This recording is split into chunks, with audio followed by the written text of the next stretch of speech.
ఈ ఈ అంతర్జాల సమావేశానికి స్వాగతం పలికిన సోదరుడు ఏఎంఆర్ ఆనంద్, అరసం సమాచార విభాగానికి కన్వీనరు ఆనంద్కి ధన్యవాదాలు. ఈరోజు మన ముందు వక్తగా వచ్చిన కె నాగేశ్వరాచారి గారు మనకి సుపరిచితులే, ఇప్పుడే మిత్రుడు చెప్పాడు. వారు విరసం సభ్యులు కూడా. తరువాత వారు కథా రచయిత, సాహిత్య విమర్శకుడు, వ్యాసకర్త. వారి కథలు అనేక సంకలనాల్లో, ముఖ్యంగా తెలంగాణ రచయితలు ప్రచురించిన సింగిడి లాంటి దాంట్లో రంజిలి అనే కథ అవి ఇవన్నీ అచ్చయ్యాయి. అట్లా వారు కథకుడుగా కూడా మంచి గుర్తింపు పొందారు. మన అతిథి గురించి ఇంకా 4 మాటలు మాట్లాడాల్సిన అవసరం ఉంది. వారు కృష్ణదేవరాయ విశ్వవిద్యాలయంలో 1982, 84 సంవత్సరాల్లో తెలుగు ఎంఏ చేశారు. తర్వాత 1988లో అల్లం రాజయ్య మహాశ్వేత నవలల తులనాత్మక పరిశీలనలపై పిహెచ్డి పొందారు. ఈ 2 డిగ్రీలు మన అరసం అధ్యక్షులు ఆచార్య రాచపాళెం చంద్రశేఖర్ రెడ్డి పర్యవేక్షణలో కొనసాగాయని చెప్పి తెలియజేస్తున్నాను. ఈ నాగేశ్వరాచారి గారు కొంతకాలం ప్రైవేటు విద్యా సంస్థల్లో అధ్యాపకునిగా పనిచేశారు.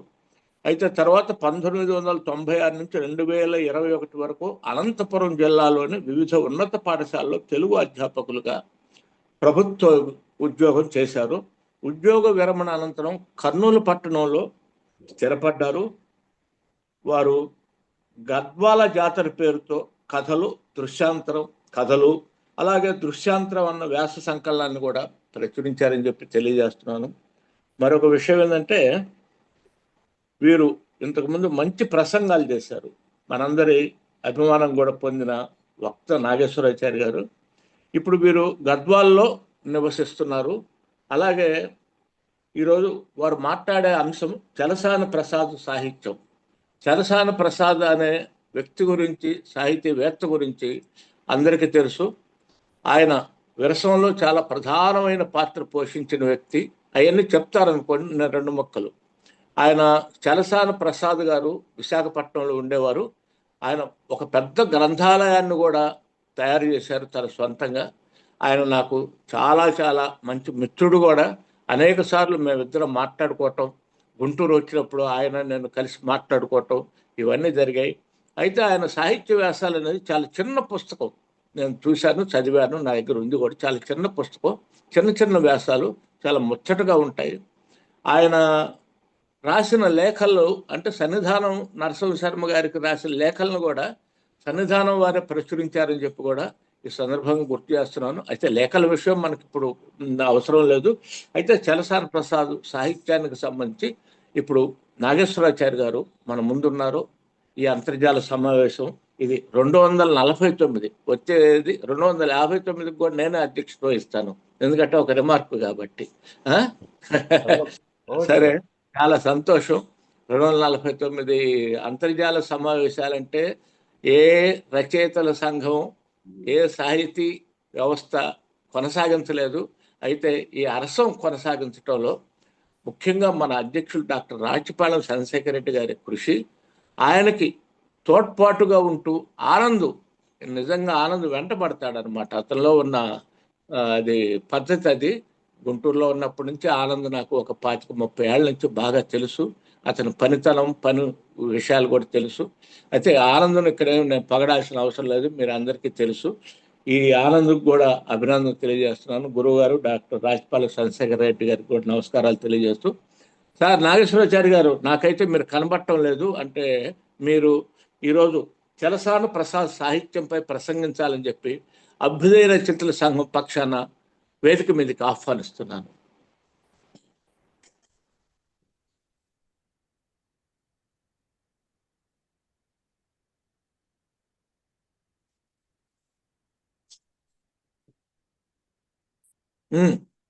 నాగేశ్వరాచారి గారు సార్ కనిపిస్తున్నాను కదా? కనిపిస్తున్నారు. Okay, right. వద్దులండి, నిలువుగానే ఉంచండి. సరే సరే సరే సరే.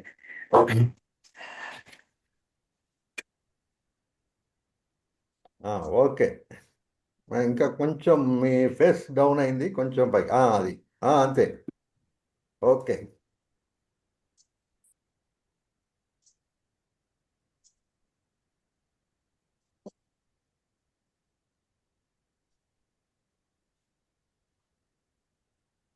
సమావేశంలోని పెద్దలందరికీ నమస్కారం. బహుశా సమావేశానికి హాజరైన వాళ్ళందరూ కూడా నాకంటే పెద్దవాళ్లే, వయసులో అనుభవంలో పెద్దవాళ్లే. వాళ్ళ దగ్గర మాట్లాడడం కొంత సాహసమే, కానీ సాహసం చేయడానికి అవకాశం ఇచ్చినటువంటి అరసం అధ్యక్ష కార్యవర్గానికి అందరికీ ధన్యవాదాలు. ఇవాళ నాకు ఇచ్చినటువంటి అంశం చెరసాని సాహిత్యం గురించి మాట్లాడమన్నారు. చెరసాని గురించి మాట్లాడడం అంటే ఒక కొండను అద్దంలో చూపించడం లాంటిదే. ఆయన్ను ఎలా పరిచయం చేయాలి? ఒక ఆర్గనైజర్ గానా, లేకపోతే ఒక రచయిత గానా, ఎట్లా పరిచయం చేయాలి? కమ్యూనిస్టులకు ఒక కమ్యూనిస్ట్ పార్టీ ఒక పని అప్పజెప్తుంది. ఎవరు ఏ పని చేయగలుగుతారో వాళ్లకు ఆయా పనులు అప్పజెప్పి ఆ కార్యరంగంలో వదిలిపెడతారు. అయితే ఆ కార్యరంగంలో పనిచేసే క్రమంలో వాళ్ళ సూత్రాలన్నింటినీ కూడా పార్టీ చేతిలోనే పెట్టుకుంటుంది. పార్టీ వదిలిపెట్టదు. వాళ్ళని విచ్చలవిడిగా వదిలిపెడితే ఎటైనా పోవచ్చునేమో అనుకుంటారో మరి ఏం సంగతో తెలియదు నాకు. కానీ మొత్తానికి పార్టీ కనుసన్నల్లోనే ఆ ప్రజా సంఘాల్లో ఉండినటువంటి వాళ్ళందరూ కూడా పనిచేస్తూ ఉంటారు. ఈ క్రమంలో ఈ అవగాహనతో చెరసానిని మనం అర్థం చేసుకోవాల్సి ఉంటుంది. ఏది ఏమైనా కానీ ఆయనను అద్దంలో చూపించడం మాత్రమే నా పరిమితి. ఆయన విస్తృతమైనటువంటి అధ్యయనాన్ని, ఇదివరకే లక్ష్మీనారాయణ సార్ అన్నట్టు ఆయన లైబ్రరీని కానీ, ఆయన స్నేహశీలత్వం గురించి కానీ వీటిని వివరించాలనుకుంటే ఈ చిన్ని సమయం సరిపోదు. ఈ మన సౌలభ్యం కోసం చెరసాని గురించి అంచనా వేసే క్రమంలో ఆయన వాస్తవ జీవితాన్ని పక్కన పెట్టి మనం అవగాహన చేసుకోలేము. మొదటిగా ఆయన జీవితం, పుట్టుపూర్వోత్తరాలు, రెండవది ఆయన రచనలు, మూడవది ఆర్గనైజర్గా జాబులు. ఈ 3 భాగాలుగా విభజించుకొని ఆయనను అర్థం చేసుకోవడానికి ప్రయత్నం చేద్దాం. ఇదివరకు లక్ష్మీనారాయణ సార్ అన్నాడు విశాఖపట్నం ఆయన ఉండేవాడని. కానీ ఈయన విజయవాడ దగ్గర నాదెండ్లపాలెం అనేటువంటి గ్రామంలో 1932 డిసెంబర్ 2న జన్మించింది. తండ్రి చెల్లపల్లి రాజావారి దగ్గర ఉద్యోగం, నెలకు 12 రూపాయలు. అక్కడ ఎక్కువ కాలం ఆయన ఉండలేదు. అక్కడ ఏం జరిగిందో తెలియదు, కారణాలు ఏంటో తెలియదు. కానీ తమ దగ్గర చుట్టాన్ని హత్య చేసిన కారణంగా ఆ నాదెండ్లవారి పాలెం నుంచి భట్ల పెనువరు మీదుగా పాలెం చేరినట్టు చెరసాని రాసుకున్నారు ఒక చోట. అప్పటికి ఆయన వయస్సు 5 సంవత్సరాలు. ఒక లారీ మీద సామాన్ అంతా కూడా వేసుకుని తర్వాత కాలంలో విజయవాడ చేరినారు. ఈ మధ్య కాలంలో 6 నెలల పాటు ఎవరు ఎక్కడ ఉన్నారో తెలియనటువంటి జీవితం. తల్లికి పిల్ల, పిల్లకి తల్లి లేనటువంటి సుదూర ప్రాంతాల్లో 6 నెలల పాటు ఆయన జీవించాల్సి వచ్చింది. తర్వాత విజయవాడలో చేరినారు. విజయవాడలో ఎక్కడ చేరినారు? విశ్వనాథ సత్యనారాయణ ఇరువింటి వాడైనాడట. అయితే విశ్వనాథ్ పావని దగ్గర దొరకని పుస్తకాలు, కాగితాలు విశ్వనాథ్కి సంబంధించినవి ఈయన దగ్గర లభించేటివి. అక్కడి నుంచి మళ్ళీ ఆయన వరంగల్ దగ్గర కాజీపేట చేరినారు. ఆ కాజీపేటలో చేసినటువంటి ఉద్యోగం రైల్వే డిపార్ట్మెంట్లో క్యాటరింగ్లో పనిచేశాడట. అది చాలా దుర్భరమైనటువంటి.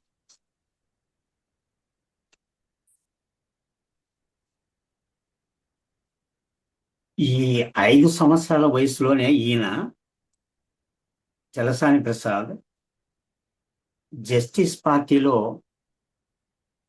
దానికి వ్యతిరేకంగా కాంగ్రెస్ పార్టీ కార్యకర్తగా ఎన్నికల్లో ప్రచారం చేసినట్టు చెప్పుకున్నాడు.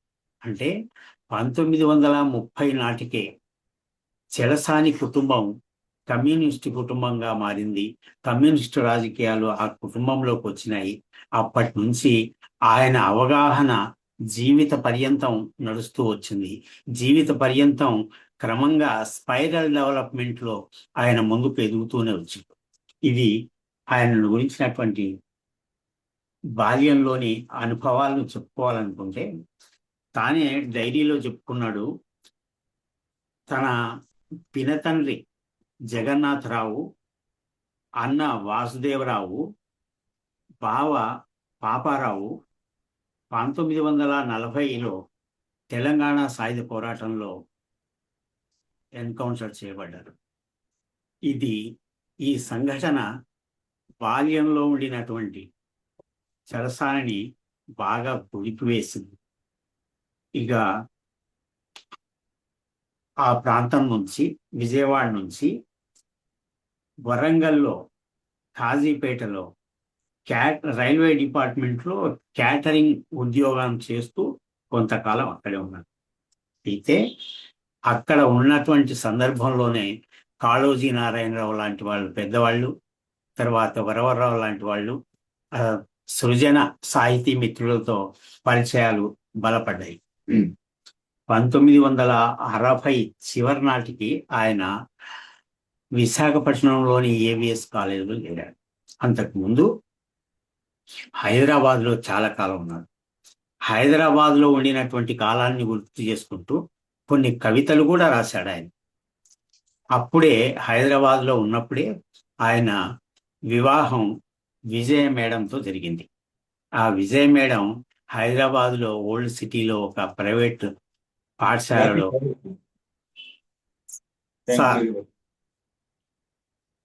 పాఠశాలలో ఉపాధ్యాయునిగా పనిచేసే క్రమంలో ఇద్దరు కూడా విశాఖపట్నంలో 1960 చివరలో అక్కడ చేరున్నారు. అక్కడి నుంచి విశాఖపట్నం చేరిన తర్వాత చలసానిలో అవగాహనలో, అధ్యయనంలో విపరీతమైనటువంటి మార్పులు, ఆ మార్పులు ఇప్పటిదాకా తీసుకొని వచ్చినాయి ఆయన సమగ్రమైనటువంటి జీవిత అధ్యయనం. అంటే అప్పుడే 1970లో శ్రీశ్రీకి జరిగినటువంటి సన్మానం, ఆ సన్మానంలో ఆయన శ్రీశ్రీ రచనలన్నింటినీ సంకలనం చేసి ఒక చోట పెట్టడే క్రమం, ఈ పనిలో తలమునకలైపోయి ఆయన విరసం ఏర్పాటుకు సంబంధించినటువంటి పనులు కూడా అక్కడే పునాదులు పడ్డట్టు వాళ్ళ రచనల వల్ల తెలుస్తుంది. కమ్యూనిస్టులకు అధ్యయనం, ఆచరణ జమిలిగా నడుస్తాయి.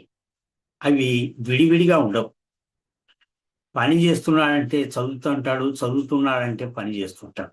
ఈ క్రమంలో ఇదివరకే గురువుగారు అన్నట్టు విరసం ఆవిర్భావంలో అజ్ఞాతంగా ఆయన పాత్ర చాలా బలీయమైనది. దాని గురించి ఎక్కడా కూడా బాహాటంగా చెప్పుకోనటువంటి విఘ్నత ఆయనలో ఉంటుంది. నాకు ఆయన పరిచయమైంది 1986 ఆ ప్రాంతంలో కావలిలో అధ్యయన తరగతులు విరసం విమర్శ మీద నిర్వహించింది. నేను విద్యార్థిగా అనంతపురం నుంచి ఆ తరగతులకు హాజరైన మొట్టమొదటిసారి అక్కడే ఆయన చూడడం, ఆయన పరిచయం కూడా. ఆ ఎంఫిల్ చేసే క్రమంలో సార్ నేను ఇట్లా ఎంఫిల్ చేస్తున్నానంటే ఆయన చాలా పుస్తకాల రెఫరెన్స్ చెప్తున్నారు. వీటన్నిటిని చదువుకో అబ్బాయి, చదువుకుంటే నీకు ఒక అవగాహన వస్తుంది కథల గురించి అని చెప్పి పోరంకి దక్షిణామూర్తి గారు రాసినటువంటి కథల చరిత్రను గురించి చదువుకోమనే సలహాలు చాలా గొప్పవి. ఇక ఆయన 15వ ఏట 1947లో మార్చిలో ఏకబాట శీర్షికన ఒక పాట అనదగినటువంటి కవితను రాసింది. ఆ కవిత చాలా అందమైంది. ఆ ఆ వయసులో ఆ పాట చదువుకోవడం అనేది, ఆ పాట రాయటం అనేది చాలా గొప్పగా ఉంది. దాని అవగాహన చాలా లోతుగా ఉంది. కొంత ఆ పాట ఏకబాట. ఓ విద్యార్థి సోదరుడా, సమ్మయే మన ఆఖరాయుధమోయి, ఎంతకాలము ఈ పగిది ఎండలోనే తిండి తినుట, నీవు సహించి ఊరుకుంటావోయ్. విద్యార్థి సంఘమంచు రూపాయి తీసుకొని ఎన్నికలు జరపనేలేదు, ఆట స్థలమెప్పుడూను నీటిలోనే మునిగియుండా, ఆటలెటులా ఆడుకొందము. విద్యార్థి జీవితాన్ని అన్ని విధములా దెబ్బ కొట్టే డిటెన్షన్ పాతిపెట్టాలి. హక్కులను పొందగానే ఒక్కటిగా అందరం ఏకబాటనే సాగిపోదాము. నవయుగ పత్రికలో మార్చి నెల 1947లో ఆయన 15 సంవత్సరాల వయసులో రాసినటువంటి కవిత.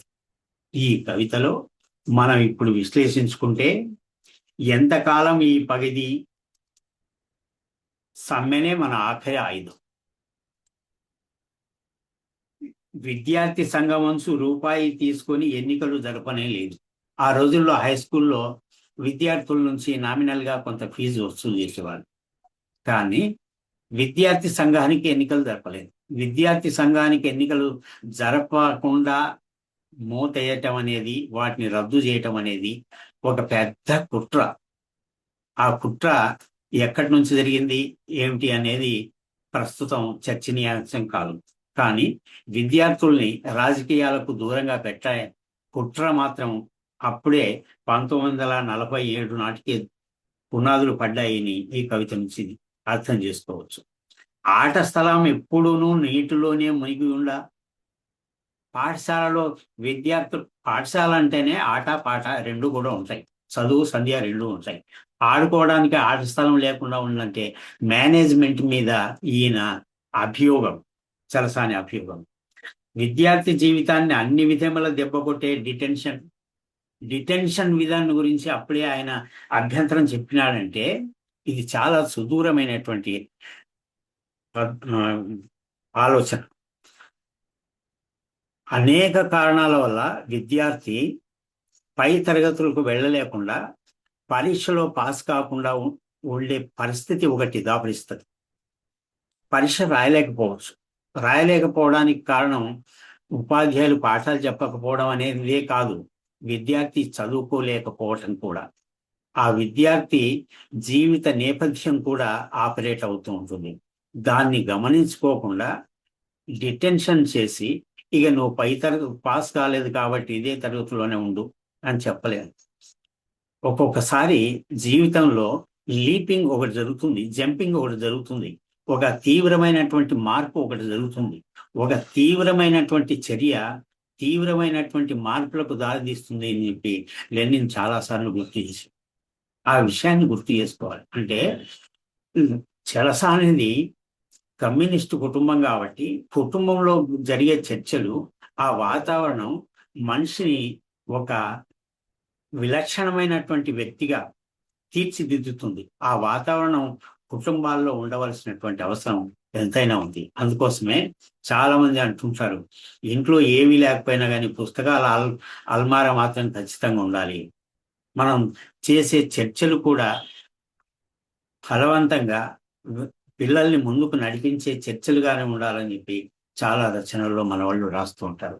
ఆ విషయాన్ని ఆయన గుర్తు చేసుకోవాలి. అప్పటి నుంచి ఆయన రాసుకున్నటువంటి కవితలు చాలా కొద్దిగానే గాని ఇక్కడ విచిత్రం ఉంది చెప్పాలి. ఇది వరకు లక్ష్మీనారాయణ సార్ గుర్తు చేసిండు ఆయన ఉత్తరాలు గురించి. ఆయన ఉత్తరాల్లో ఉండినంతటి తీవ్రత, కవిత నైపుణ్యం ఆయన పనిగట్టుకుని రాసినటువంటి కవితల్లో మనకు కనిపించదు. మనం ఈయన సాహిత్యాన్ని అవగతం చేసుకునే క్రమంలో ఒక చిన్న సౌలభ్యాన్ని ఏర్పాటు చేసుకోవాలి. అదేమిటంటే, కవిత్వం, వ్యాసాలు, జాబులు. ముందు కవిత్వాన్ని గురించి కొంత పరామర్శించుకున్నాం. అదేంటంటే విరసం ప్రచురణలో 2015లో ప్రచురించినటువంటి పుస్తకంలో ఒక 18 కవితల దాకా ప్రచురించారు. ఇవి అసంపూర్ణమైనవి. రాసిన వ్యాసాలు మొత్తంగా చలసాని సాహిత్య సర్వస్వం పేరిట 2018లో ఒక పుస్తకం ప్రచురించింది విరసం. అందులో 187 వ్యాసాలు ఉన్నాయి. సాహిత్య వ్యాసాలేమో వరవరరావు సంపాదకత్వంలో 2008లో ఒకటి ప్రచురించిండ్రు. చలసాని రచనలోని 2016లో ఒకటి ప్రచురించిండ్రు. సాహిత్య సర్వస్వం పేరిట 2016లోనే ఒకటి, జాబులు 2018. ఈ 2018లో ప్రచురించినటువంటి జాబుల్లో చాలా కవితలు ఉన్నాయి. ఆ కవితలు ఈ మిగతా సంకలనాల్లో వచ్చిన కవితల కంటే ఇందులోని కవితలు చాలా బాగుంటాయి. వాటిని మన అవగాహన కోసం ఒకటి రెండు విందాం, ఎట్లా ఉంటాయి చూద్దాం అనేది.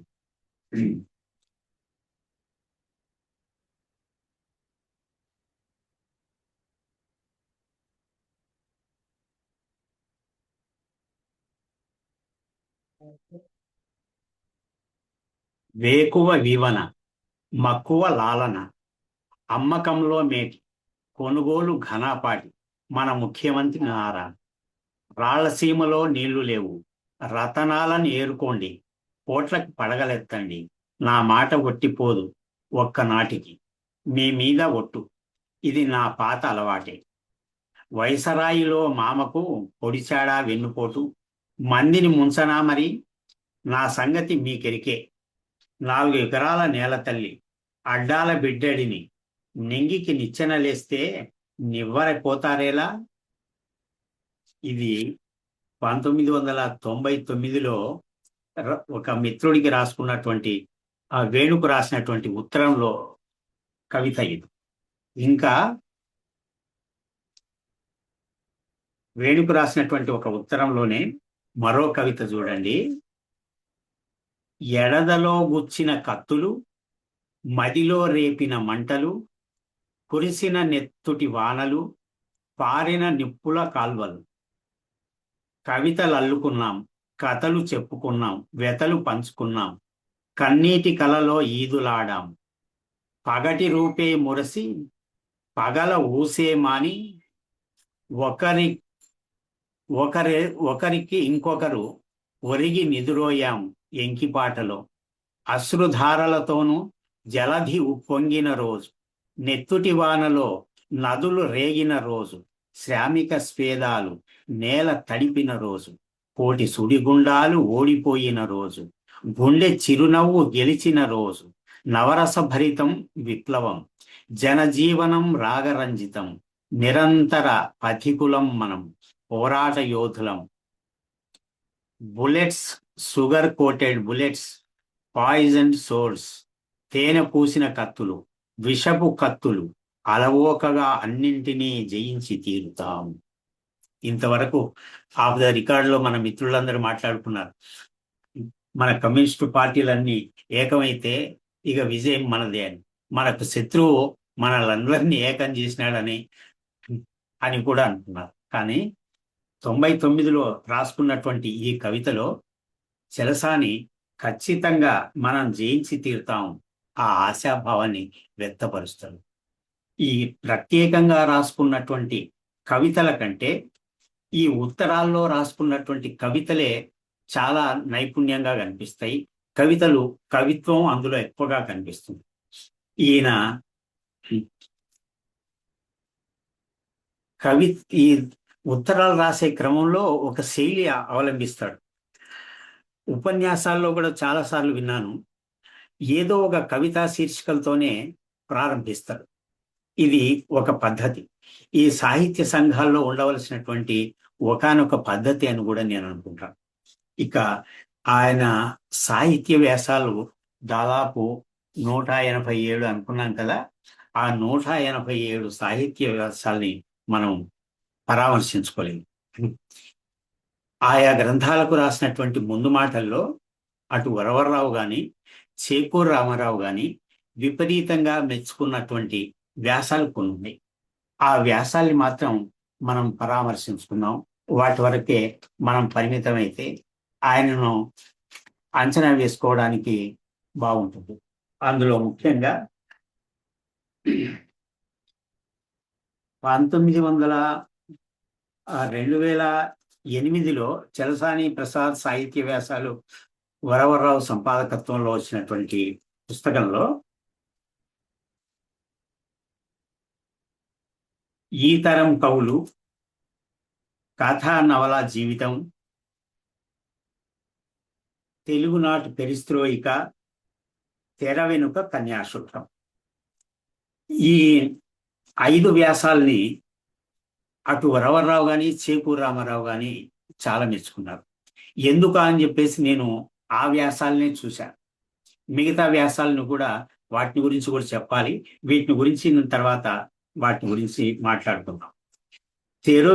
తెర వెనుక కన్యాశుల్కం ఈ వ్యాసం కన్యాశుల్కం నాటకం యొక్క గొప్పతనం చెప్పడం అని అనుకోవడం కాదు, కానీ 1992లో 100 ఏళ్ల కన్యాశుల్కం వెలుగు ప్రత్యేక సంచికకు రాసినటువంటి వ్యాసం. ఆయన గురించి చెబుతూ ఎక్కడ ప్రయాణాల్లో ఉండినా కానీ ఆయన బ్యాగులో కన్యాశుల్కం నాటకం పుస్తకం ఉండేదని. ఎప్పుడు వీలు దొరికితే అప్పుడు దాన్ని తిరగేస్తూ కూర్చోవటం ఆయన అలవాటట. గురజాడని చదవకపోతే ఆయనకు మనసు ఒప్పినట్లేదు. ఈ లక్షణం ఇంచుమించు మా గురువుగారు రాజపాడానికి కూడా ఉంది. ఆయన ప్రసంగంలో కానీ వ్యాసాల్లో కానీ ఎక్కడో ఒక చోట గురజాడ తొంగి చూస్తుంటాడు, ఆయన ప్రసక్తి వస్తుంటుంది. అది తప్పేం కాదు. వాళ్ళను గుర్తు చేయటం వల్ల వాళ్ళ విశిష్టతను పాఠకులకు మరీ మరీ గుర్తు చేసే ఒకానొక ఎత్తుగడగా మనం దాన్ని భావించాలే కానీ వాళ్ళ బలహీనతలు మాత్రం కాదు. కానీ ఈ తెర వెనుక కన్యాశుల్కం నాటకంలో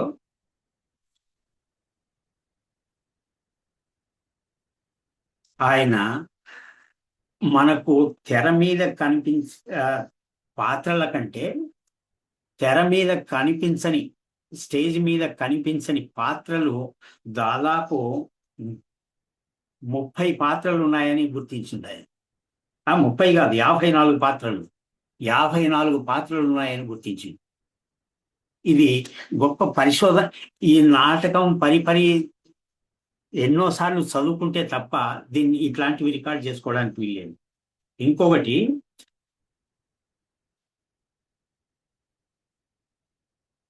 కన్యాశుల్కం నాటకం గురించి ఈయన అంచనాలు కూడా, కన్యాశుల్కంలో కథ లేదు, వ్యథ ఉంది. కన్యాశుల్కం నాటకం కాదు, జీవితం. కన్యాశుల్కం సాహిత్యం కాదు, సమాజం. వ్యక్తి జీవితానికి పుట్టుక, పెరుగుదల, చావు ఉంటాయి. సమాజానికి పెంపుదలే కానీ చావు పుట్టుకలుండవు.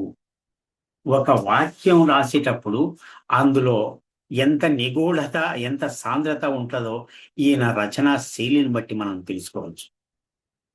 ఈ తెర వెనుక కన్యాశుల్కం అందరం నాటకం చూసి ఆహో ఓహో అని అనుకుంటమే కానీ ఆ పాత్రల సంభాషణలు, కథ మలుపులు, అందులోని హాస్యం, వీటిని చూసి సంబరపడతామే కానీ అందులో సీరియస్గా ఉండినటువంటి ఒక సందేశాన్ని గమనించాలని చెప్పి అనే క్రమంలో ఈ 50 పాత్రల్ని కథ ఎట్లా ముందుకు తీసుకొస్తాడు, వాళ్ళను తెర మీదకి తీసుకురాకుండానే కథను ఎట్లా నడిపాడు అన్నటువంటి విషయాన్ని ఈయన నడిపించిన తీరును మనం గమనించి తీరాలి. ఇది ఒక అద్భుతమైన పరిశోధనాత్మకమైన, ఆలోచనాత్మకమైనటువంటి వ్యాసం. ఇలాంటి వ్యాసాలు చాలా జాగ్రత్తగా గమనిస్తే తప్ప మనం ముందుకు పోలేము. ఇక తర్వాత చూడవలసింది కథ నవల జీవితం. ఈ కథ నవల మీద చాలా విమర్శ వ్యాసాలు ప్రత్యేకించి పుస్తకాలే ప్రచురించిండ్రు. కానీ ఈయన చెలసాని దృక్పథంలో కూడా కథ ముందుకొచ్చినట్టుగా నవల రాలేకపోయింది, నవల అభివృద్ధి చెందలేదు, దీనికి కారణాలు అన్వేషించాలంటాడు. దీనికోసం ఆయన రాసిన ఈ వ్యాసం మొత్తం కథనం ఎలా ఉండాలి, ఏది కథా వస్తువు అవుతుంది, కొత్తగా కథలు రాసేటటువంటి వారికి ఒక ఊతకర్రలాగా, ఒక మార్గదర్శిలాగా ఈ వ్యాసం ఉంటుంది. గతంలో కథకు ఈనాటి కథకు ఒక తులనాత్మకత చెబుతాడు ఈ వ్యాసంలో.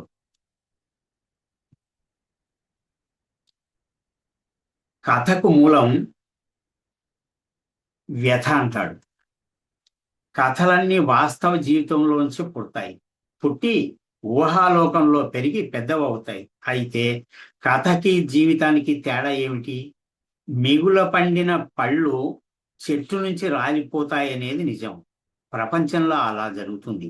మరి పళ్ళు రాలుతాయి, మామిడి పళ్ళు రాలుతాయి, తాటి పండ్లు కూడా రాలుతాయి అంటే అది యథార్థమే అవుతుంది.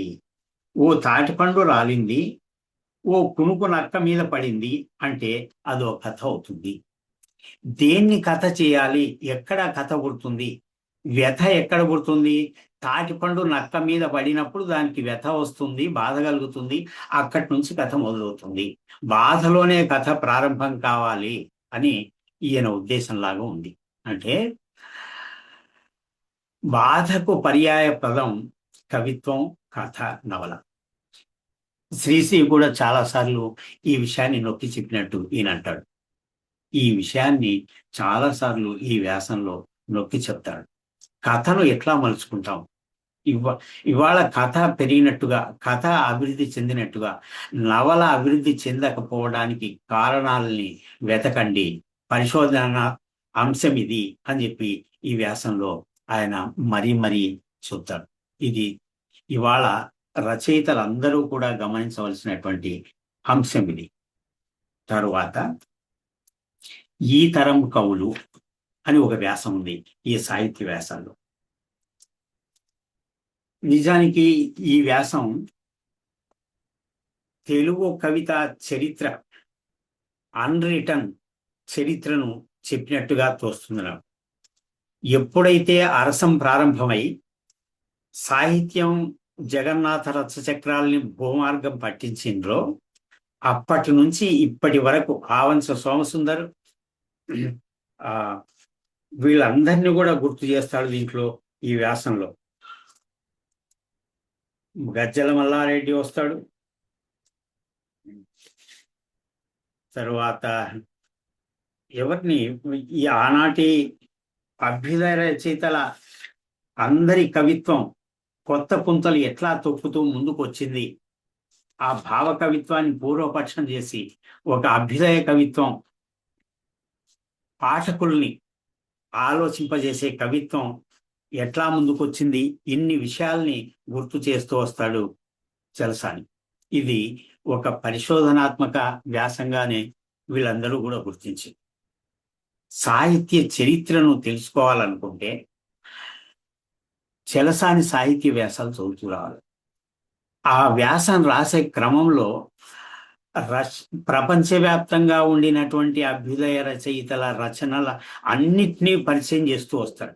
ఒకానొక చోట ప్లెఖనోవ్ 5వ సంపుటని ఖచ్చితంగా చదవండి, అది సమాజానికి సాహిత్యానికి ఉండిన సంబంధాన్ని ఆయన ఎస్టాబ్లిష్ చేస్తూ వస్తాడు అని చెప్పి కేతవరపు రామకోటి శాస్త్రికి రాసినటువంటి ఉత్తరంలో పేర్కొంటాడు. ఈయన వ్యాసాల్లో ఉండినటువంటి గొప్పతనం ఏంటంటే ఒక అంశాన్ని ప్రతిపాదిస్తూ వస్తూ ఆ ప్రతిపాదనకు ఆనుషంగికంగా ఉండిన రచయితల్ని, రచనల్ని గుర్తు చేస్తాడు. అది పరిశోధకులకు ఎక్కువగా పనికొచ్చే అంశం ఇది. ఆయన ఎంతగా చదివాడో అంత రాయలేదన్నది చెరసాని మీద అభియోగం. అందుకు సాక్ష్యం ఈ ఈయన ఉత్తరాలు, ఈయన సాహితీ వ్యాసాలు. ఈ తరం కవుల్ని దాదాపు విరసం ఆవిర్భావం వరకు, శివసాగర్ వరకు వచ్చినటువంటి కవితలన్నిటిని పేర్కొంటూ అది కొత్త అవగాహన ఎట్లా ఇచ్చింది మనుషులకు అన్నటువంటి విషయాన్ని చెబుతాడు చెరసాని. దీంట్లోనే ఇంకొక విలక్షణమైనటువంటి వ్యాసం జానపద కవిత్వం గురించి. జానపద కవిత్వం అంటే ఇంతవరకు విశ్వవిద్యాలయాల్లో చెప్పేదంటే పల్లెల్లో పాడుకునే పాటలు, అక్కడ కోలాట పాటలు, నాట్ల పాటలు, కలుగు తీసే పాటలు ఇవి చెప్తూ వస్తారే గాని వాటి నేపథ్యాన్ని మాత్రం ఎక్కడా గుర్తు చేయరు. అందుకోసమే ఈయన అంటాడు ఈ వ్యాసంలో, భావానికి, శిల్పానికి, భాషకు ఉండిన సంబంధాన్ని ఒక విమర్శకుడుగా ఎట్లా గుర్తు చేస్తాడు చూడండి. శిల్పం దగ్గర భాష మొదలవుతుంది. గుండెల్లో ఉన్న భావానికి సూటి అయిన మాట వాడడమే ఉత్తమ శిల్పం. ఈ శిల్పవాదులు దాదాపు అర్లీ 80s వీళ్ళు రాసే అభ్యుదయ రచయితలు, విప్లవ రచయితలు రాసేటటువంటి కవిత్వంలో శిల్పం ఉండదు, కొట్టు, చరుపు, నంపు, చంపు ఇలాంటి కేకలే తప్ప, నినాదాలే తప్ప శిల్పం లేదు అన్నటువంటి విమర్శ చాలా చేసింది. కానీ ఆ సందర్భమే అనుకుంటాను బహుశా ఈ వ్యాసం రాసింది. జానపద కవిత్వం అన్నది 1971లోనే వచ్చింది ఈ వ్యాసం. శిల్పం దగ్గర భాష మొదలవుతుంది. భాషకు శిల్పానికి ఉండినటువంటి సంబంధాన్ని వివరించుకోవాల్సి, భాష శిల్పాన్ని నిర్ణయిస్తుంది అన్నటువంటి భావం కూడా ఇందులో కనిపిస్తుంది. గుండెలో ఉన్న భావానికి సూటి అయిన మాట వాడడమే ఉత్తమ శిల్పం.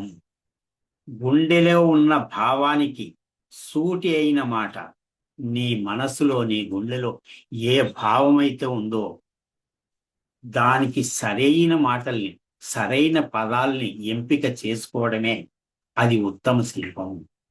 ఇక్కడ మనం ఉదాహరణతో మాట్లాడలేం కానీ చాలా వరకు సరైన పదాలు వాడుకోవడం వల్లనే ఉత్తమ కవితలైనవి మన పూర్వీకుల నుంచి ఎన్నో కవితల్ని ఉదాహరించుకోవచ్చు. అది చేయి తిరిగిన రచయిత యొక్క లక్షణం అని కూడా మనం చెప్పుకోవచ్చు. ఈ వ్యాసం జానపద కవిత్వాన్ని చదువుకోవాల్సిందే. అయితే పనిలో పనిగా ఆయన చేసినట్టు పని ఏంటంటే దేశీ కవితా శాఖను మనం పట్టించుకోవాలంటాడు.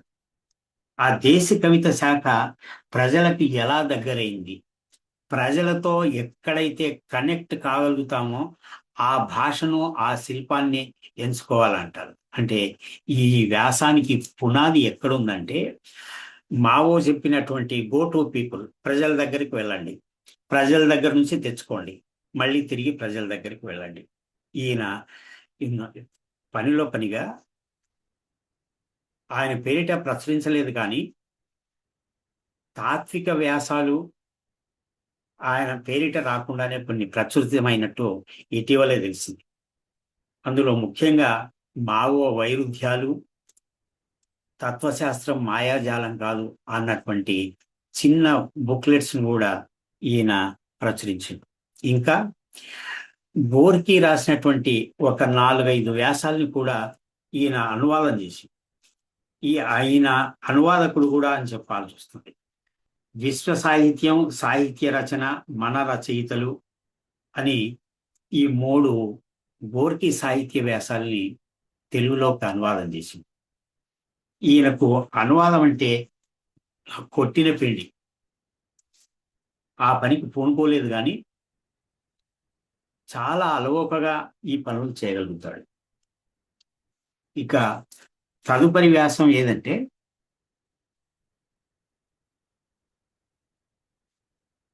తెలుగునాట పెరిస్ట్రోయికా. ఈ పెరిస్ట్రోయికా గురించి ఉమ్, విభిన్న పార్టీలకు సంస్థలకు భిన్నాభిప్రాయాలు ఉంటే ఉండవచ్చును కానీ ఈ వ్యాసాన్ని చదువుకున్న తర్వాత 1990లో రాసినాడు. మనలో మనం అనే వ్యాస సంపుటిలో ప్రచురితమైంది.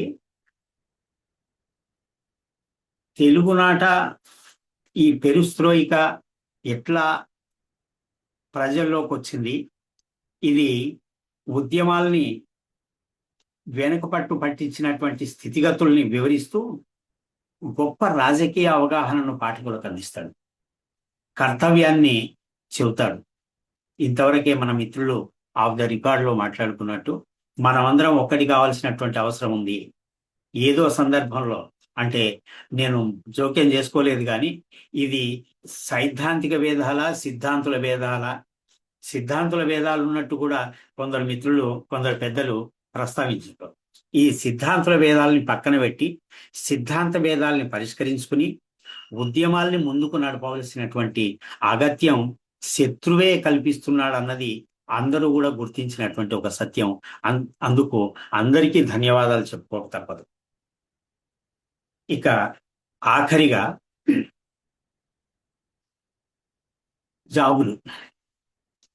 జాబుల్లో ఈయన ఇంచుమించు ప్రతి జాబుకు ముందుగా ఒక కవితా శీర్షికతో ప్రారంభిస్తాడు. దాదాపు 18 మందికి రాసినటువంటి ఉత్తరాల్ని మాత్రమే వీళ్ళు సేకరించింది కానీ అందులో నేను గమనించింది కేతవరపు రామకోటి శాస్త్రి గారితో. కేతవరపు రామకోటి శాస్త్రి ప్రారంభంలో ఆయన విశ్వనాథకు దగ్గరగా ఉండేటువంటి వాడు. ఆయన ఏ సందర్భంలో మారినాడో ఏం కథనో తెలియదు కానీ మార్క్సిస్టులకు దగ్గరగా వచ్చినాడు. ఈయన వీళ్ళిద్దరూ కలిసి రాసుకున్నటువంటి వ్యాసాల్లో ఒక విలువైన మాట ఒకటి అంటాడు.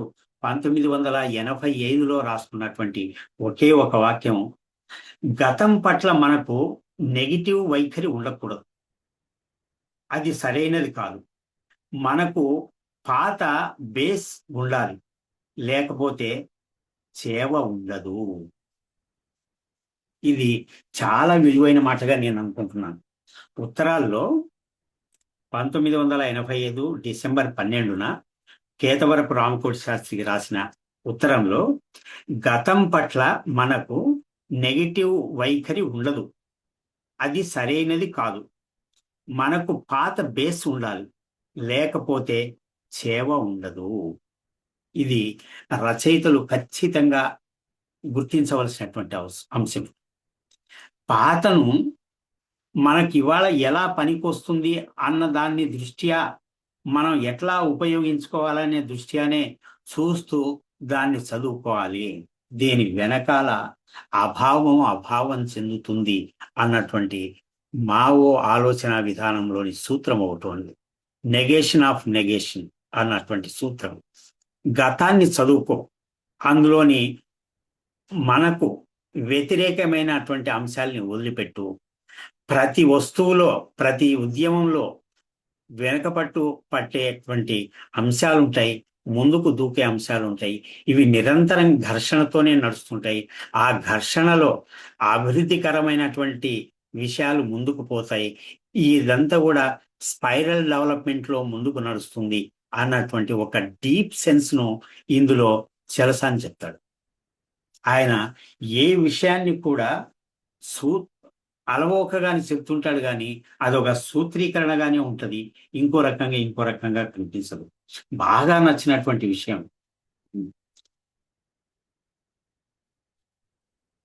ఇంకా 86 డిసెంబర్ 1న రాసినటువంటి ఒక ఉత్తరంలో రాజరాజ నరేంద్రుడి కాలంలోనే నార్త్ నుంచి ఫ్యూడలిజం ఇక్కడికి దిగుమతి అయింది. That is feudalism from above. South లో వేరే ఫ్యూడలిజం ఉంది, ఇది సెక్యులర్ హైరార్కీ. ఇక్కడ ల్యాండ్ ఓయింగ్ క్లాస్ ది పై చేయి. స్పైరల్ హైరార్కీలో మాత్రమే మన బ్రాహ్మిన్స్ పై చేయి. నార్త్ కి సౌత్ కి బోలెడు తేడా ఉంది. భారతం అనువాదం కాలం నాటికి సౌత్ సాంతం నార్థనైజ్ కాలేదు. ఇక్కడ ఎడం చేతి కులాలు, కుడి చేతి కులాలు ప్రామినెంట్ గా ఉన్నాయి. South is different from north. ఇది ఇంకా డీప్ గా స్టడీ చేయాలి. బ్రాహ్మలు దానం తీసుకునే పొజిషన్లోనే ఉన్నారు. ఈ వాక్యాలు ఇప్పటికీ ఎంతగా పనికొస్తాయో మనం అర్థం చేసుకోవాలి. నార్త్ రాజకీయాలు సౌత్ మీద ఎంత బలవంతంగా రుద్దడానికి ప్రయత్నం చేస్తున్నారో దాదాపు 1986లోనే వీళ్ళు రేఖామాత్రంగా గుర్తించింది.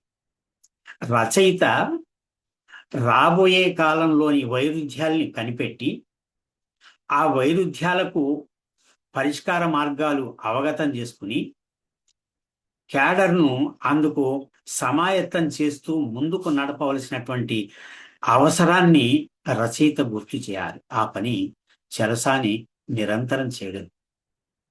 మన దురదృష్టమో అదృష్టమో దాన్ని ఎట్లా అర్థం చేసుకోవాలో పెద్దలు ఆలోచించాలి. కానీ ఉత్తరాలు మానిన తర్వాత, ఈ ఆండ్రాయిడ్ ఫోన్లు వచ్చిన తర్వాత ఫోన్లో మాట్లాడుకోవడం వల్ల విలువైనటువంటి సమాచారాన్ని అతి సూక్ష్మంగా తెలుసుకోవడాన్ని మనం కోల్పోతున్నాం.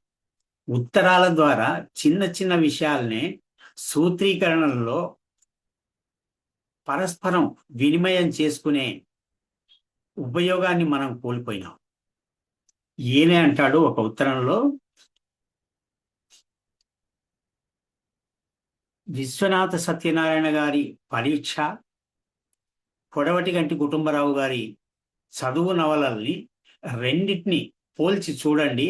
విద్యా వ్యవస్థలో వస్తున్నటువంటి మార్పుల్ని ఇద్దరూ కూడా ఎంత చక్కగా చెప్పగలిగినారో అని అంటూ, మనం విశ్వనాథలో ఆయన దృక్పథాన్నే కానీ మనం వ్యతిరేకించేది ఆయన కథాకథనం వీటిని కాదు అంటాడు. ఇంకా అదే క్రమంలో ఇంకొక చోట అంటాడు, ఎవరి దృక్పథాలు వాళ్ళవి, ఎవరి ఆలోచనలు వాళ్ళవి, వాటిని మనం గౌరవించాలి. కానీ వాస్తవాల్ని వక్రీకరించి చెప్పే అధికారం ఎవరికీ లేదు అంటాడు. ఇటువంటి సూత్రీకరణ వాక్యాలు ఈ ఉత్తరాల్లో కోకొల్లలుగా కనిపిస్తాయి. ఇంకొక చోట అంటాడు రామకోటి శాస్త్రి గారు, సార్ మీరు కట్టమంచి రామలింగారెడ్డి గారి అర్థశాస్త్రం ఒకసారి చదవండి, అందులో హిందూ వ్యతిరేకత కనిపించింది నాకు అంటాడు.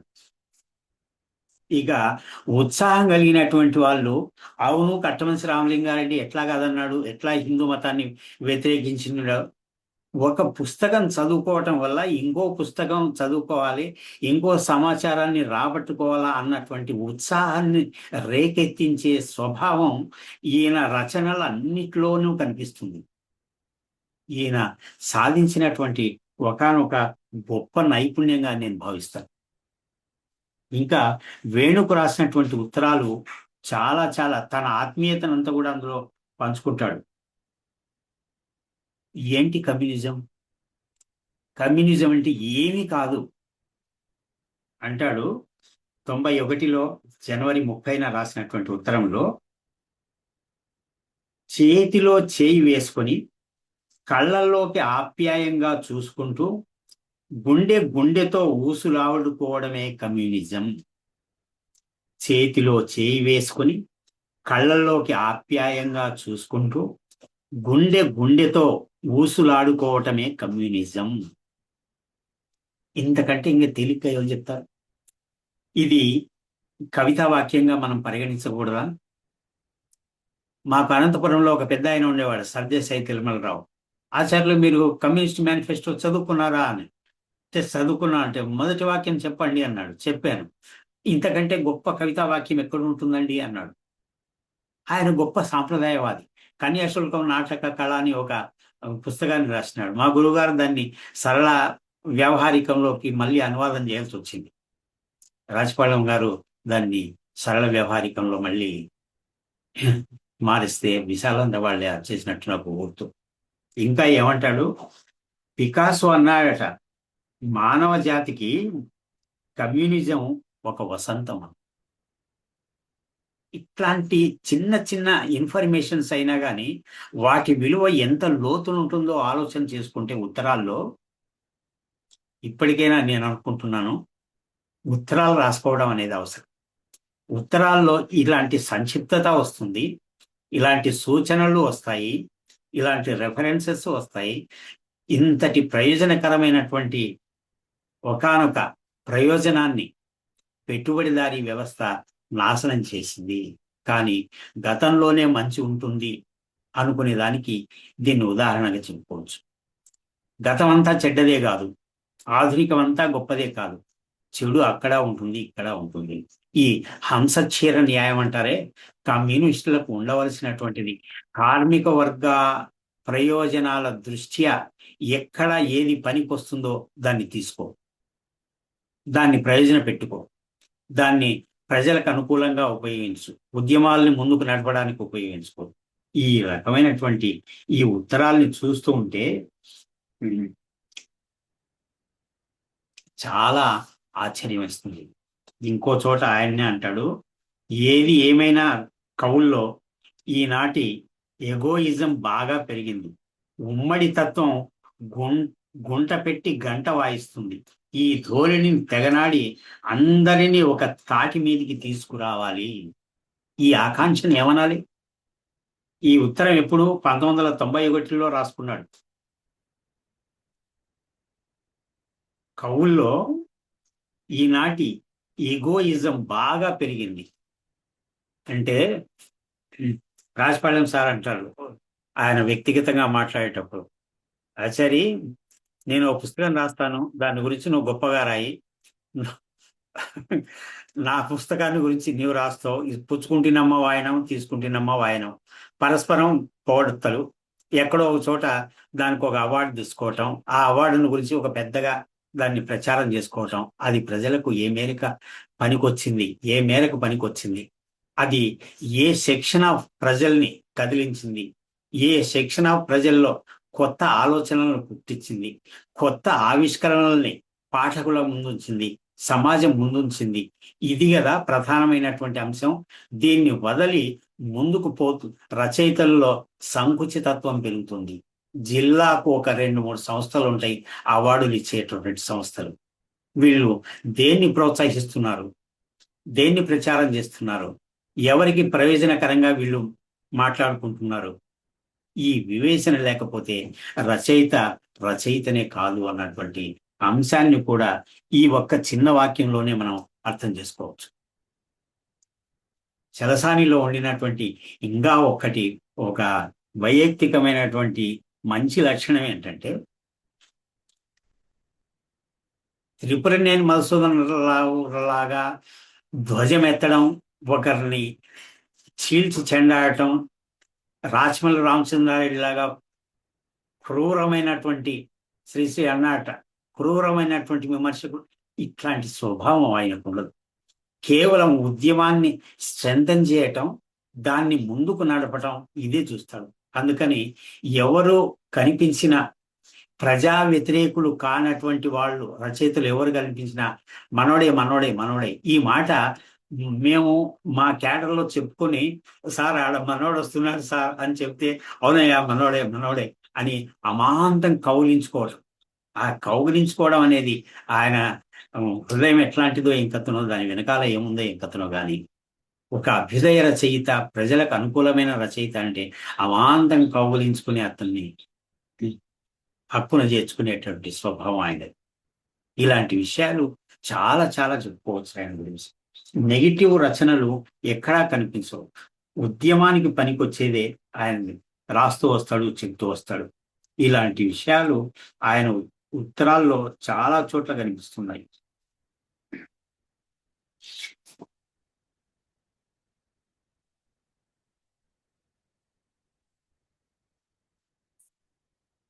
ఇంకా ఈయన గురించి ప్రత్యేకించి చెప్పవలసినది ఏంటంటే,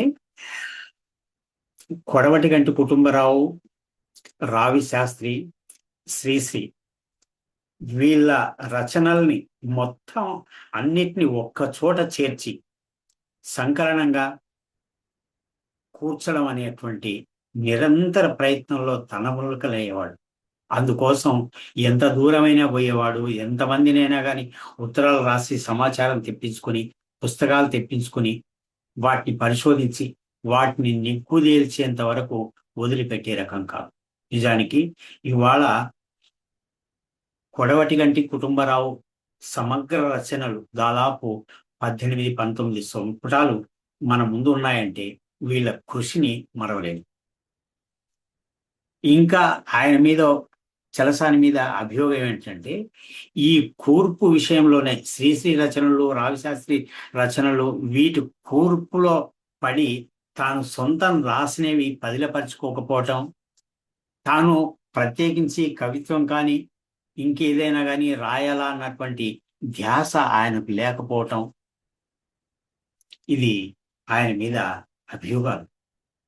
వీటిని అంత సీరియస్ గా పట్టించుకోవడం అవసరం లేదు. కానీ ఆ రచనలు మనం ముందు ఉండకపోయి ఉండింటే ఇవాళ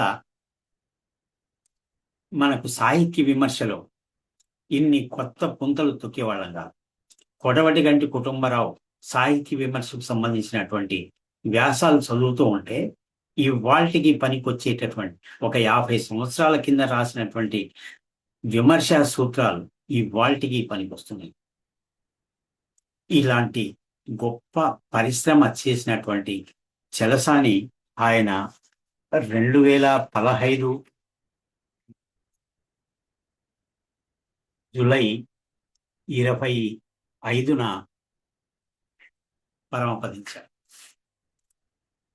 అకస్మాత్ ఆ గుండెపోటు రావడంతో ఇంటి దగ్గరే ఆయన చనిపోవటం.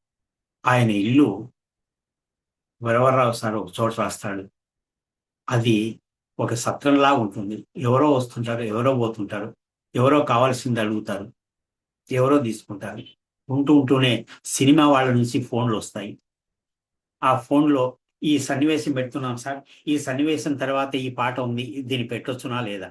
ఎందుకంటే ఈయన కూడా నిరుద్యోగ పర్వంలో ఉన్నప్పుడు, చలసాని నిరుద్యోగ పర్వంలో ఉన్నప్పుడు త్రిపురనేని గోపీచంద్తో కలిసి సినిమా రంగంలో ప్రొడక్షన్ మేనేజర్గా కూడా కొంతకాలం మద్రాసులో ఉన్నారు.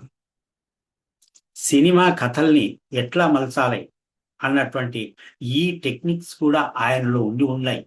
ఎందుకంటే గోపీచంద్ వెంట చాలా కాలం ఉన్నాడు. ఆయనతో ఇంటర్వ్యూ చూడండి, ఆయన అంతరాత్మను బయట పెడతాడు, ఆయన జీవిత లక్ష్యాల్ని బయట పెడతాడు, ఆయన ఆలోచన విధానాల్ని బయట పెడతాడు. ఒక వ్యక్తి ఇంటర్వ్యూ చేసేటప్పుడు ఇంటర్వ్యూ చేసే వ్యక్తికి కూడా ఆయనను గురించినటువంటి అవగాహన సమగ్రంగా ఉండాలి. ఆయన నుంచి ఏ విషయాలు బయటికి చెప్పించాలి అన్నటువంటి సామాజిక లక్ష్యం కూడా ఒకటి ఉండాలన్న విషయం చలసాని ఇంటర్వ్యూల్లో తెలుసుకోవచ్చు. శ్రీశ్రీతో ఇంటర్వ్యూ, కొడవటిగంటితో, చలంతో ఇంటర్వ్యూలు, ఈ ఇంటర్వ్యూలు చూస్తూ ఉంటే ఆయా వ్యక్తుల్లోని ఆంతర్యాన్ని ఎట్లా బయటికి చెప్పించాలి, అది సమాజానికి ఎట్లా ఉపయోగపడుతుంది అన్నటువంటి విషయాలు చెప్తున్నటువంటి గొప్ప వ్యక్తి అకస్మాత్తుగా మన నుంచి దూరం కావటం ఒక విషాద సంఘటన. ఈ అవకాశం ఇచ్చిన అరసం మిత్రులందరికీ, పెద్దలందరికీ పరిపరి విధాల ధన్యవాదాలు తెలుపుకుంటూ సెలవు తీసుకుంటున్నాను. వివరించుకోవాలనుకుంటే ఇంకా ఉంటుంది, కానీ సమయాభావాన్ని నేను పాటిస్తాను. ఈ సమయం నాకు 1 గంట సేపే అని గురువు గారు చెప్పినారు, ఆ గంట ముగిసింది. ధన్యవాదాలు, సెలవు. ఆనంద్ సార్. పెనుగొండ గారు. ఆనంద్ సార్. ఇప్పుడు ఆనంద్ వినిపిస్తుందా? సార్ చెప్పండి సార్. చలసాని వారి సాహిత్యం పైన 1 గంట పాటు నాగేశ్వరరావు గారు అద్భుతమైన ప్రసంగం చేశారు. చలసాని వారి 5వ సంవత్సరం ఆయనకు జ్ఞాపకాలు ఉన్నప్పటి నుంచి తర్వాత వరంగల్ ఉద్యోగం కానీ ఇవన్నీ గురించి చాలా విషయాలు ఆయన సంబంధించిన ప్రాథమిక విషయాలు అన్నీ చెప్పారు. చలసాని వారు కవిత్వము, జాబులు, వ్యాసాలు ప్రధానమైన చెప్పారు. కవిత్వం కన్నా జాబుల్లో నిపుణత కనిపిస్తుందని చెప్పారు. వ్యాసాల గురించి ఒక అద్భుతమైన పరిచయాలు చేశారు. తెర వెనుక కన్యాశుల్కం వ్యాసంలో తెరసారి రాసిన మాటలు ఎంతో సాంద్రతతో కూడినవని కూడా చెప్పారు. అందులో 54 పాత్రలు ఉంటాయని కూడా చెప్పారు. తెరసాని వారు జీవితంలో అనేక విరసంతో పాటు అనేక రంగాలతో పరిచయం ఉన్న వ్యక్తి. చలనచిత్ర రంగంలో కూడా పనిచేశారని చెప్తారో చెప్పరో అని అనుకొని నేను నోట్ చేసుకున్నాను. అది కూడా సరే.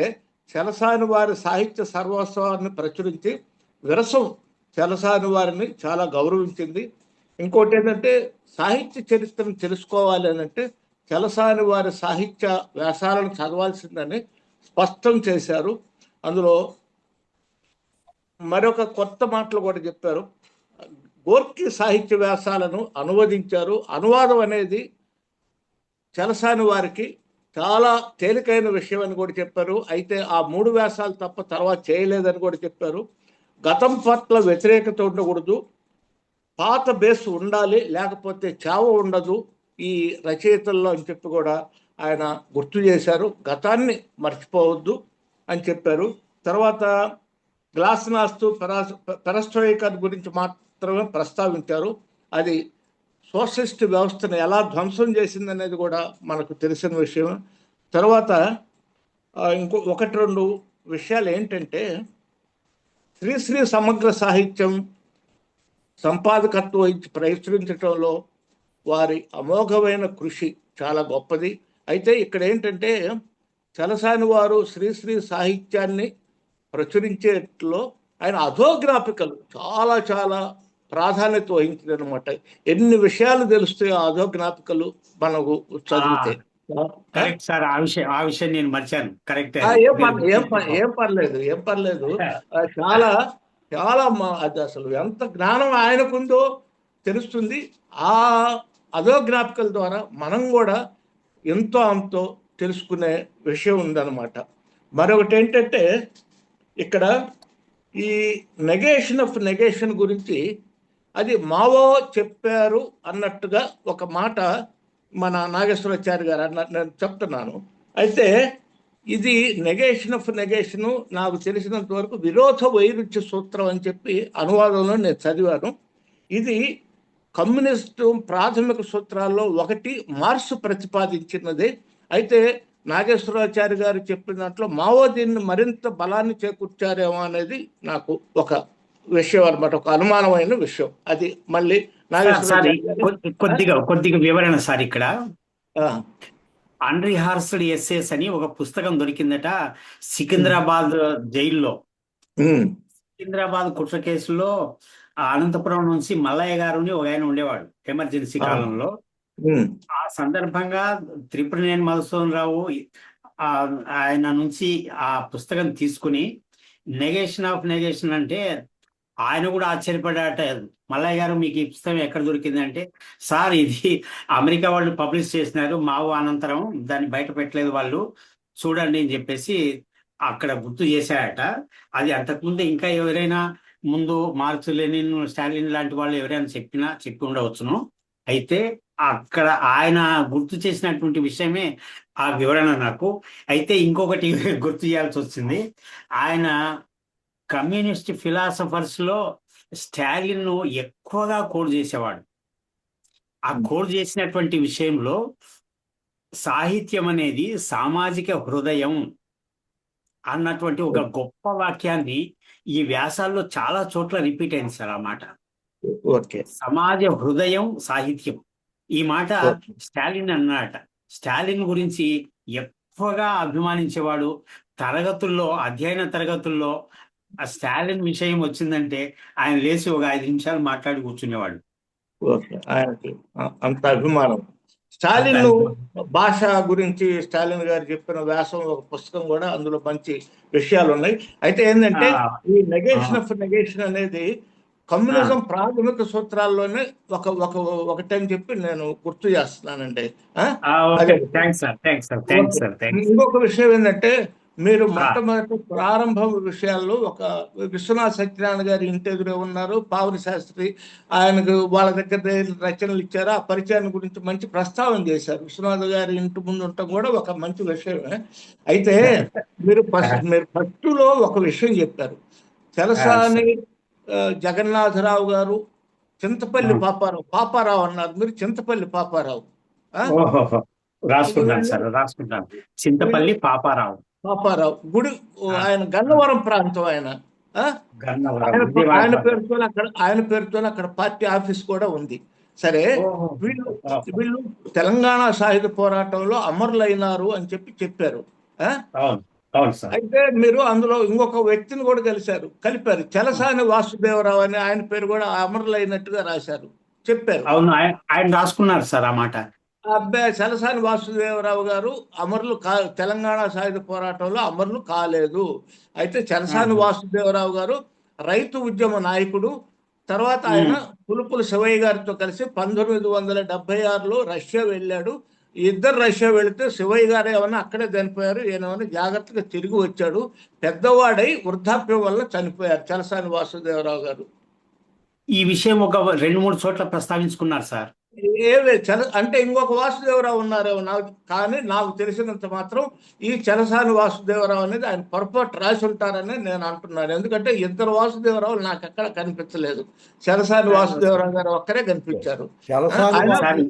చలసాని వాసుదేవరావు గారి పేరుతో నూజివీడు దగ్గర అన్నవరంలో ఒక గ్రంథాలయాన్ని మేము ప్రారంభించాం. అది కూడా ఒకటి. తర్వాత ఇంకొక విషయం ఏంటంటే, చలసాని జగన్నాథరావు గారు అని పేరు చెప్పారు. చలసాని జగన్నాథరావు గారైనా ఆయన 100 ఏళ్ళు మొన్ననే దాటి ఆయన నూజివీడులో బతికే ఉన్నారు. చలసాని వెంకటరామారావు గారని ఇప్పుడు కమ్యూనిజం పత్రిక సంపాదకులు, ఆయన తండ్రి అన్నమాట ఆయన. మరి ఇంకొక చలసాని జగన్నాథరావు గారు అమరులయ్యారు. నేను మీరు చెప్పిన 3 పేర్లలో చింతపల్లి పాపారావు గారు తెలంగాణ సాయుధ పోరాటం 40 ప్రాంతాల్లో, అది 41 నుంచి 51 దాకా ఇది జరిగింది కదా, అప్పుడు చనిపోయారనేది నా దృష్టిలో ఉన్న విషయం, నాకు తెలిసిన చరిత్ర అన్నమాట. అది ఒకసారి కన్ఫర్మ్ చేసుకున్నాం, అది మీరు వెరిఫై చేసుకోవచ్చు, ఎందుకంటే పుస్తకాల్లో ప్రచురించిన విషయం కదా. కాబట్టి పుస్తకాల్లో ప్రచురించే సందర్భంలో 1-2 సార్లు దాని గురించి వెరిఫై చేసి. మీరు ఇంకొక విషయం చెప్పారు, ఇంట్లో ఏమి లేకపోయినా కానీ పుస్తకాల అల్మరా ఉండేది ఈ కమ్యూనిస్టుల ఇళ్లలో అని చెప్పి వాస్తవరావు గారు, మన చలసాని ప్రసాద్ గారు వాళ్ళ కుటుంబాన్ని గురించి చెప్పారు. ఇప్పుడు విషయం ఏంటంటే 10 కోట్లు పెట్టి ఇల్లు కట్టుకున్నా కానీ వాడి ఇంట్లో మాత్రం పుస్తకాల అల్మరా ఉండటం లేదు. అయితే పూర్వం ఒక పుస్తకం ఉండేది ప్రతి ఇంట్లోనూ, అదేంటంటే టెలిఫోన్ డైరీ. ఇప్పుడు మొబైల్ ఫోన్లు వచ్చిన తర్వాత టెలిఫోన్ డైరీ కూడా ఉండటం లేదు. అంటే పుస్తకాలు లేని ఇళ్ళు అన్నమాట, ఆత్మ లేని మనిషి అంటారే అట్లా తయారైంది అన్నమాట ఇల్లు. అది కూడా సున్నితమైన హాస్యం ఉంది మీ దగ్గర. హాస్యం కదా, ఇది వాస్తవే కదా.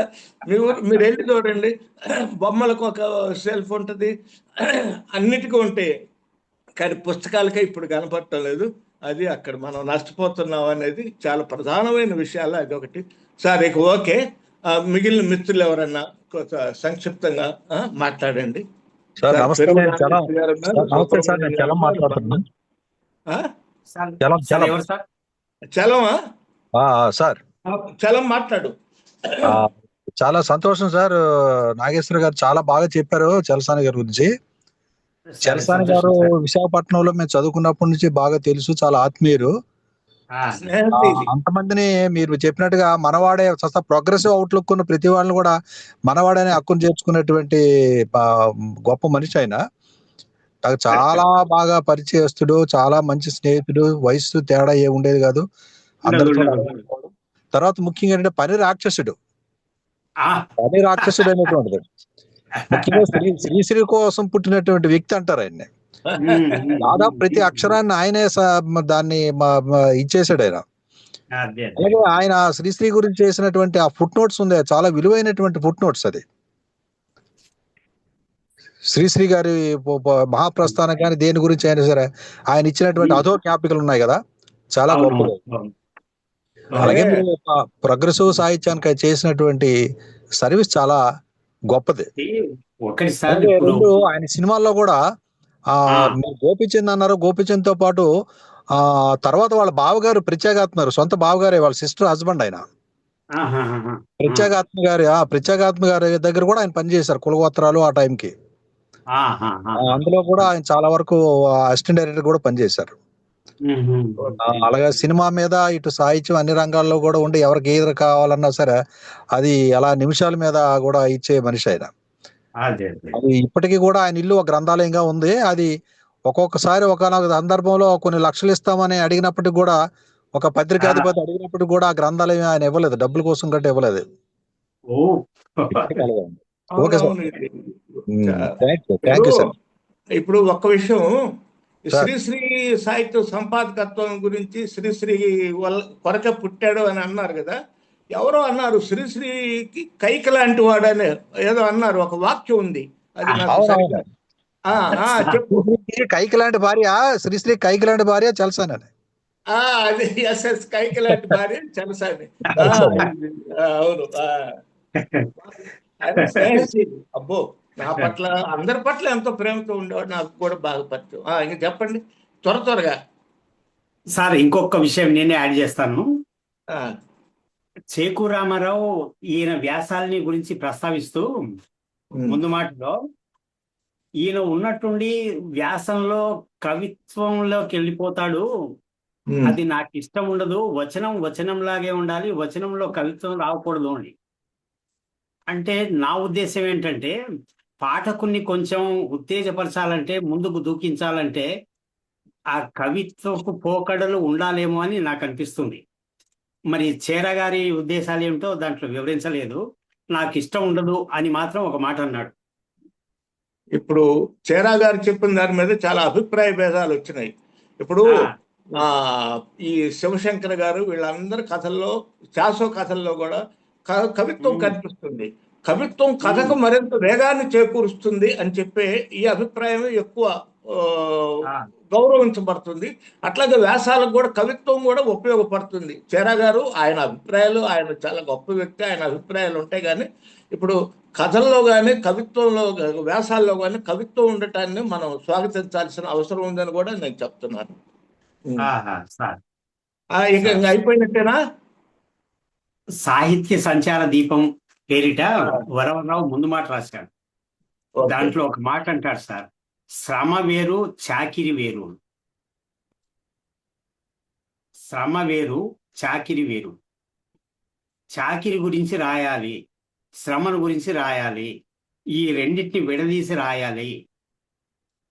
ఇలా రాయకపోవటం వల్ల కూడా మనకు కొన్ని అవగాహనలో నష్టాలు వస్తున్నాయి అని కూడా ఇద్దరు అభిప్రాయపడ్డారు, చలసాని వరవరరావు ఇద్దరు. ఓకే, ఇంకెవరన్నా ఉన్నారా? ఇప్పుడు ఒక్క మాటతో ముగించేస్తాను. సాహిత్య ఏం సార్?